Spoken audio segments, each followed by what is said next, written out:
combien de puits de fermés maintenant? Dans le secteur où j'étais, il y en a environ 5. Du crédit pour les jeunes, pas pour les monopoles. Du crédit pour les jeunes, pas pour les monopoles.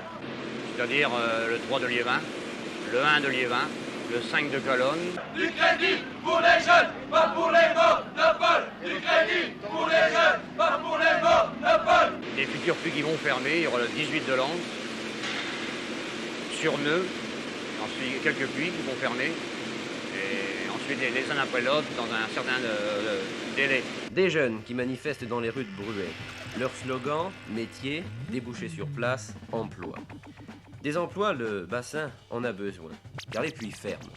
C'est vers 1983 que le dernier puits aura cessé de fonctionner. Pour le Nord et le Pas-de-Calais, c'est la fin d'une ère économique commencée en 1757. Le drame des houillères, c'est du reste le titre d'un livre, le drame des houillères tient en quelques chiffres. 1947, 25 millions de tonnes de charbon extrait. 1967, 23 millions de tonnes.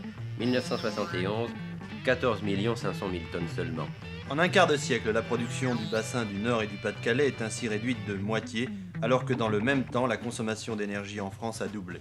Les raisons de cette crise du charbon, elles sont complexes et discutées. Pour M. Eke, directeur général des houillères du bassin du Nord et du Pas-de-Calais, la première de ces raisons est d'ordre géologique. C'est l'épuisement du gisement, que tout le monde connaît bien, et en premier rang les mineurs.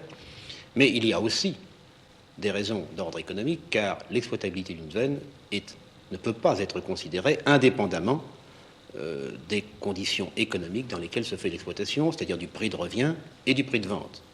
Or, le prix de revient augmente et augmente rapidement en raison de l'augmentation des salaires, et vous savez que notre industrie est une industrie de main-d'œuvre, et notre prix de vente n'augmente pas dans les mêmes proportions parce que nous sommes limités par la concurrence. La deuxième raison de cette récession, c'est bien sûr la concurrence des autres sources d'énergie. Face au charbon, on trouve bien sûr le pétrole. C'est le concurrent le plus sérieux, c'est le concurrent numéro 1.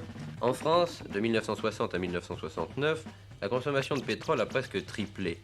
Le pétrole est aujourd'hui la source de plus de la moitié de l'énergie française, l'autre moitié se partageant entre le charbon, le gaz, l'électricité, d'origine hydraulique ou nucléaire. On peut cependant se demander si cette mise à l'écart du charbon était inévitable. Sur ce point, les avis sont fort différents. Il faut réduire progressivement la production charbonnière pour l'adapter aux besoins décroissants de l'économie face à la concurrence des autres sources d'énergie. Ainsi s'exprimait en 1969 M. Couve de Murville, Premier ministre, lors d'un séjour à Lille. Au contraire, pour certains économistes, la politique de récession est une politique antinationale. Pour eux, il y a des cas où le charbon est irremplaçable, en particulier dans la sidérurgie.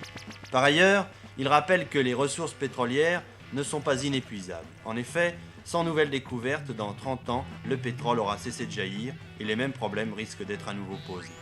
Sur ce problème de la récession du charbon, les centrales syndicales se sont fait une opinion. Partageant le même souci, les réactions sont parfois différentes, les solutions préconisées varient. Un point commun cependant, c'est l'inquiétude. Pour nous, voilà, c'est